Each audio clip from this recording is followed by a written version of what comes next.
السلام علیکم ورحمۃ اللہ وبرکاتہ۔ ریڈیو HRDF میں آپ کا استقبال ہے۔ اس وقت گھروں میں بہت سے مسائل ہیں، ان میں سب سے اہم مسئلہ میراث کا ہے۔ ایک فیملی میں مسائل اس وقت پیدا ہوئے جب خاندانی جائیداد کو تقسیم کیا جا رہا تھا، تو وراثت کی صحیح ادائیگی نہ ہونے کی وجہ سے بہت سے مسائل پیدا ہو گئے، جس کی وجہ سے خاندان کا ایک فریق نے دوسرے فریق سے کافی دنوں تک بات نہیں کی۔ انہیں کئی تقاریب میں، محفل میں اور خاندانی اجتماعات میں بلایا گیا، لیکن انہوں نے دعوت قبول نہیں کی۔ وہ کسی پروگرام میں شرکت کے لیے تیار نہیں تھے۔ سمجھوتے کی کوئی تجویز قبول نہیں کی گئی۔ ہمارے معاشرے میں کچھ لوگ معافی اور سمجھوتا کے لیے تیار نہیں ہوتے ہیں۔ وہ چاہتے ہیں کہ ہر کوئی اس کے لیے کچھ نہ کچھ کرے۔ ایسے لوگ ہمیشہ پریشان اور نفرت انگیز رہتے ہیں۔ وہ خوش نہیں ہوں گے چاہے دوسرے ان کے لیے کچھ بھی کریں۔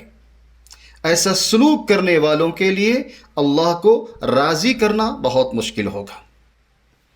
ایک دفعہ ایک آدمی نے رسول اللہ صلی اللہ علیہ وسلم سے کہا، اللہ کے رسول، میرے کچھ رشتہ دار ہیں، میں ان سے تعلق جوڑتا ہوں، وہ مجھ سے تعلق توڑتے ہیں۔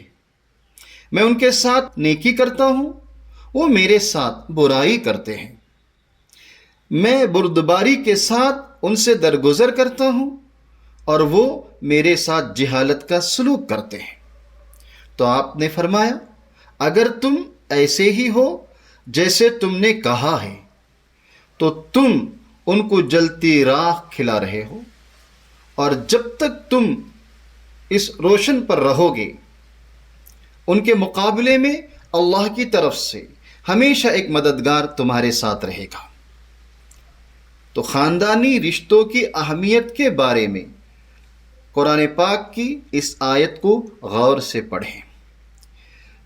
يا أيها الناس اتقوا ربكم الذي خلقكم من نفس واحدة وخلق منها زوجها وبث منهما رجالا كثيرا ونساء واتقوا الله الذي تساءلون به والأرحام إن الله كان عليكم رقيبا۔